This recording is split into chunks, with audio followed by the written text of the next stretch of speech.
debe hacernos reflexionar en esta noche el misterio de la negación.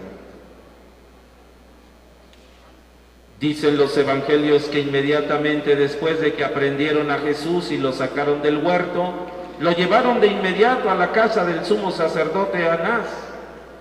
Jesús volvió a recorrer el mismo camino que hace unas horas había hecho para llegar al jardín. Entonces Pedro y otro discípulo, ante la huida de sus demás hermanos, ellos recobraron el ánimo y pensaron que debían al menos enterarse de lo que ocurriría con Jesús.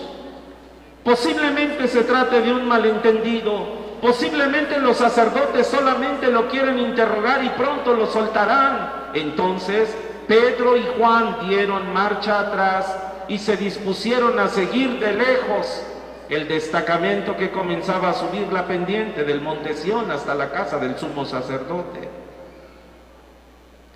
¿Por qué razón uno de los apóstoles de Jesús pudo entrar en el palacio del sumo sacerdote? ¿Acaso era pariente, familiar o conocido de algunos de los integrantes del palacio? Puede ser. Lo cierto es que el Evangelio afirma que llegaron a la casa de Caifás.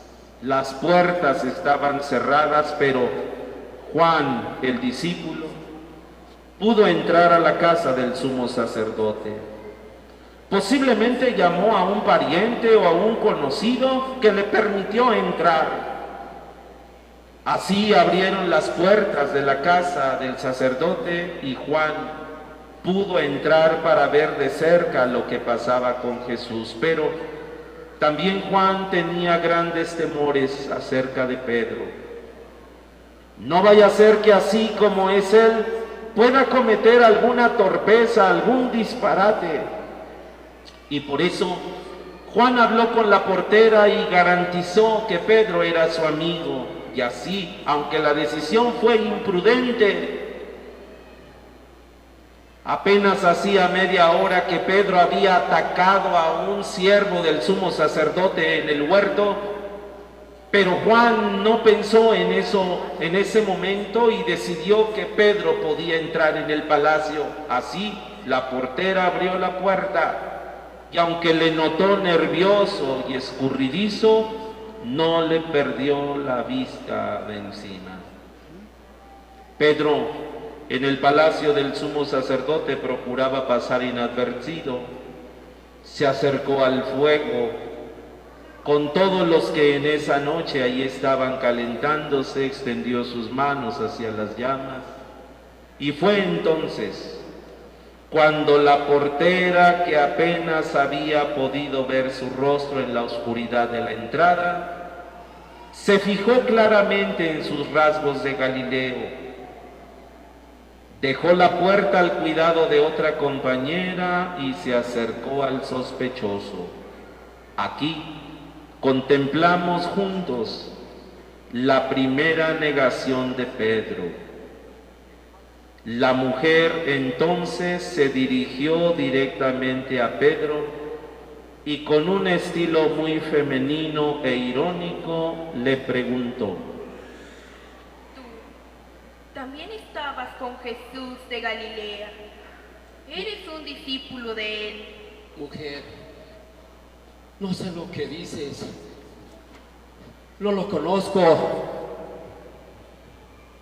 Pedro hubiera querido que la tierra se lo tragase. Y antes de que su cabeza pensara lo que iba a decir, había contestado rotundamente y de forma rotunda: no lo conozco. Más adelante dice el Evangelio que esas mujeres no se dieron por vencidas y lo siguieron acorralando con nuevas preguntas, hasta que otra de ellas se acercó a él para decirle: ciertamente eres uno de ellos. Andabas con ese Jesús de Nazaret. No conozco a ese hombre. No sé de lo que estás hablando, mujer. Mientras Pedro trataba de disuadir la situación, mientras Pedro trataba de hablar con sus propias palabras y poner a salvo su propio pellejo. El proceso de Jesús aparentemente había concluido.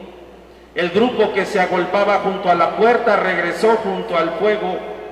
Los soldados vinieron a calentarse también en la fogata, pero dice el Evangelio que uno de ellos, para desgracia del apóstol, era precisamente un pariente de aquel Malco a quien Jesús le había cortado la oreja en el huerto. Este hombre se le quedó mirando fijamente a Pedro y volvió a inquirir si acaso él no fuera uno de los discípulos del procesado y le preguntó: seguramente eres Galileo, hablas como ellos. ¿No te vi con él en el desierto? No conozco a ese hombre. Déjeme en paz, yo no soy. Pedro se sintió atrapado. Esta vez ya no eran las acusaciones de las mujeres, sino era la acusación de alguien que juraba haberlo visto en el huerto. Y Pedro no tuvo más remedio que lanzar imprecaciones, maldiciones y juramentos, diciendo una y otra vez: no lo conozco. En sus imprecaciones, sin duda, hasta puso a Dios por testigo, y ni siquiera se atrevió a usar el nombre de Jesús, sino que cuando se refería al maestro decía: no conozco a ese hombre. Y dice el Evangelio que después de que Pedro negó por tercera vez a Jesús, sucedió algo que de momento a Pedro se le había olvidado, pero que en este momento va a taladrar para siempre su alma y su existencia. Así, después de la tercera negación, un gallo cantó.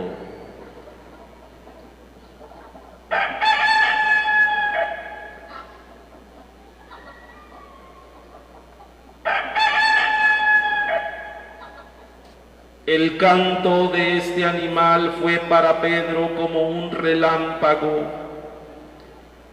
que penetrará hasta lo profundo de su alma.